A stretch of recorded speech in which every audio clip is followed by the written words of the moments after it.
तो नमस्कार दोस्तों, किसान भाइयों। आज के इस सवाल जवाब में हम आपको सिर्फ दिन भर में जो कमेंट्स आते हैं उनमें से कुछ चुनिंदा महत्वपूर्ण जो सवाल है उन्हीं के जवाब आपको इस सेक्शन में देंगे। और इस सेक्शन का मतलब यही है कि भाई आपका जो लाइव होता है लंबा चौड़ा 1-1.5 घंटे का, उसमें कुछ बेवजह की जो कमेंट है वो पढ़ने के कारण आपका समय भी खराब होता है।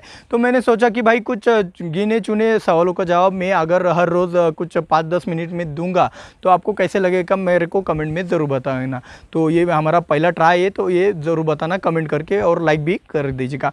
और पहला सवाल पूछा है शेखर कटियार जी ने, भाई 18-18-12-61-52-34-050 इनको यूरिया 46% के साथ दे सकते हैं या नहीं, प्लीज़ टेल मी ब्रो। भाई आप ज़रूर बेझिझक यूरिया का इन सभी ग्रेड के साथ बेझिझक इस्तेमाल कर सकते हो। इनके फ़ायदे और इसका रिजल्ट और भी ज़्यादा अच्छा आएगा यूरिया के कारण। तो इनका ही दूसरा सवाल है शेखर कटियार जी का, भाई गुड़ और सरसों की खली को मिक्स करके डाल सकते हैं क्या, और एकड़ में कितना मात्रा में डालना चाहिए। भाई गुड़ और सरसों की खली आप दोनों को एक साथ मिलाकर स्लरी जैसा भी आप अपने फसल में ड्रेंचिंग भी करवा सकते हो। और गुड़ आपको लगभग मैंने बताया, गुड़ का वीडियो देख लो भाई। गुड़ के वीडियो में मैंने सब कितना डोज लेना चाहिए कितना नहीं लेना चाहिए, ठंड के दिनों में आपको गुड़ ज़्यादा लेना चाहिए, गर्मियों के दिनों में आपको गुड़ कम लेना चाहिए, क्योंकि गुड़ में हीट भी होती है। और रही बात खली की, भाई खली में तो प्रोटीन होता है, जितना लोगे उतना कम है। यानी कि आप जो गोबर की खाद डालवाते हो तो गोबर की खाद बहुत से किसान अफोर्ड नहीं कर सकते, यानी कि वो महंगा जाता है इसलिए वो ले नहीं सकते। तो वहाँ पे आप खली का ज़्यादा से ज़्यादा इस्तेमाल करोगे तो आपके लिए बेटर रहेगा। जितना ज़्यादा मुमकिन हो आपके फसल के अनुसार तो आप उतना ज़्यादा खली का इस्तेमाल कर सकते हो। अशोक चौधरी जी ने कमेंट किया है, सर अनार के फ्लावरिंग स्टेज में स्प्रे कर सकते हैं क्या एम्बिशन। भाई एम्बिशन आप अनार के फ्लावरिंग स्टेज में बेझिझक इस्तेमाल कर सकते हो, लेकिन एम्बिशन की जगह आप प्लेनोफिक्स का इस्तेमाल करेंगे तो आपका सेटिंग और भी बेटर हो जाएगा। प्रहलाद पटेल जी ने कमेंट किया है, प्लेनोफिस्क और यूपीएल का साप एक साथ स्प्रे कर सकते हैं क्या। प्रहलाद पटेल जी आप बेझिझक प्लेनोफिक्स और यूपीएल का जो साप आता है उन दोनों को एक साथ मिक्स करके स्प्रेइंग कर सकते हो। विशाल दौंड जी ने कमेंट किया है, नमस्कार, मकावरील लष्करी अळीसाठी कोणती फवारणी करावी, डेलिगेट प्रोपेक्स बरे साठी लार्विंग कोणत्या औषधाचा जास्त परिणाम रहेगा। इनका जो सवाल है, मक्के पर जो इल्लियाँ आती है उनके लिए सबसे बेटर कौन सा रहेगा, प्रोपेक्स सुपर रहेगा, डेलिगेट रहेगा या फिर आपका लार्विन रहेगा। तो सबसे बढ़िया जो इल्लियों के ऊपर काम करता है तो सबसे 1 नंबर में आता है आपका लार्विन, 2 नंबर में आता है आपका प्रोक्लेम, 3 नंबर में आता है आपका डेलिगेट और 4 नंबर में आता है आपका प्रोपेक्स सुपर। आप ही तय कीजिएगा कि आपको कौन सा इस्तेमाल करना है। ब्रिजपाल साइनी जी ने कमेंट किया है कि लांसर गोल्ड के साथ एनपीके 19-19 को मिलाकर गन्ने में स्प्रे कर सकते हैं क्या सर। ब्रिजपाल साइनी जी आप बेझिझक इसका इस्तेमाल कर सकते हो, कोई दिक्कत की बात नहीं। जागेश्वर पटेल जी ने कमेंट किया है, सर करेला की फसल फॉस्फोरिक एसिड डाउनी मिल्ड्यू को कंट्रोल करेगा क्या सर। भाई करेले की फसल में अगर आपका डाउनी मिल्ड्यू है तो सिर्फ फॉस्फोरिक एसिड से वो कंट्रोल नहीं होगा। आपको अगर डाउनी मिल्ड्यू का कंट्रोल करना है तो ऊपर आई बटन में मैं लिंक दे रहा हूँ, उस लिंक पे जाके डाउनी मिल्ड्यू कंट्रोल करें 3 स्टेप में भी, ये वाला वीडियो है, आप वो वीडियो देख के आपकी स्ट्रैटेजी बना लीजिएगा। राव साहेब पटांगे जी ने कमेंट किया, हळद पिकाला पोटेशियम सोनाइट जमेल क्या। भाई हल्दी की फसल हो या फिर कोई भी फसल हो, मैंने वीडियो में भी बताया कि पोटेशियम सोनाइट हर एक फसल में आपको अवस्था के अनुसार स्टेज के अनुसार देना ही चाहिए और उसके अच्छे रिजल्ट भी आते हैं।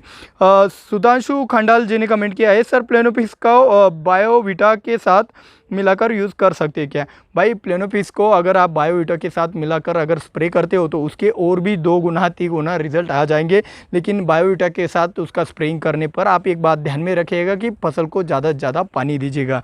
और पुंडलिक कटेवाड़ जी ने कमेंट किया है, सर इसका स्प्रे सोयाबीन फसल में किस अवस्था में करें पोटेशियम सोनाइट का। भाई पोटेशियम सोनाइट के वीडियो में हमने एक स्पेशल सेक्शन बनाया है कॉम्बिनेशन और स्टेज, इसका मतलब आप वीडियो पूरा नहीं देखते, वीडियो पूरा देख लीजिए, उसमें सब जानकारी दी है।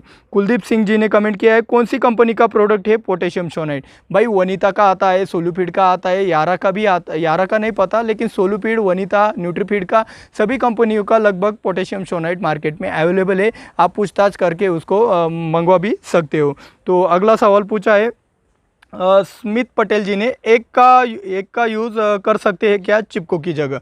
एक यानी कि अंडा का इस्तेमाल आपको स्टिकर की जगह इस्तेमाल कर सकते हैं या नहीं, ये स्मित पटेल जी ने पूछा है। तो भाई अगर आप एक का इस्तेमाल करना चाहते हो तो आपकी एक जानकारी के लिए बता दूं, मेरा एक किसान था, उसका फीडबैक आया था कि उसने अंडों का छिड़काव कर दिया था उसके फसल को कैल्शियम देने के लिए, ज़्यादा प्रोटीन देने के लिए। तो उसको एक अनुभव आया कि सांपों की भीड़ लग गई उसके बगीचे में। तो भाई ये सांप को बुलावा है, आप देखो आपका क्या इरादा है। तो रामदेव पत्थर जी ने कमेंट किया है, मूंगफली में सेकंड डोज कब देना चाहिए प्लेनोफिक्स का? जब आपका फ्लावरिंग स्टार्ट होता है तब आपको मूंगफली में प्लेनोफिक्स का सेकंड डोज देना चाहिए। राहुल बाफरा जी ने कमेंट किया है, सिलिकॉन कितने % वाला बेस्ट होता है?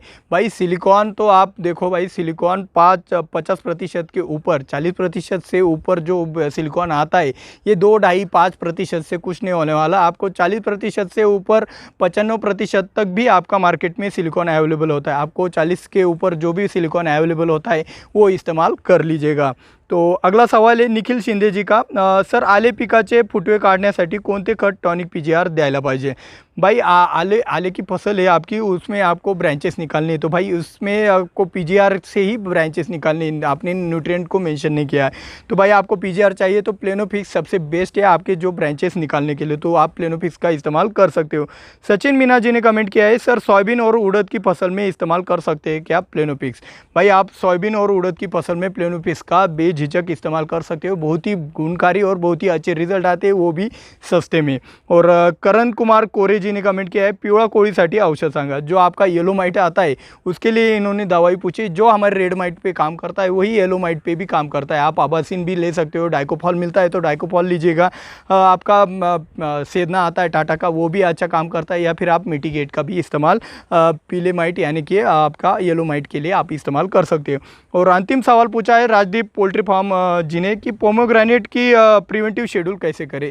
तो भाई प्रिवेंटिव शेड्यूल कैसे करना है, ये हमारे शेड्यूल तो आने वाले हैं, लेकिन हमारे 1 लाख सब्सक्राइबर तक आपको वेट करना पड़ेगा। और दूसरी बात, अभी के अभी आपको जानकारी चाहिए पोमोग्रेनेट के प्रिवेंटिव शेड्यूल के बारे में हो गया, या फिर आपकी कोई भी फसल हो गई उसके बारे में प्रिवेंटिव शेड्यूल कैसे बनाए, तो वो शेड्यूल पाने के लिए आप इस वाले वीडियो के ऊपर क्लिक करके वो वाला वीडियो देख लीजिएगा। आपको अपने आप आ जाएगा कि भाई शेड्यूल कैसे बनाते हैं। तो मिलते हैं अगले वीडियो में। जय जवान जय किसान।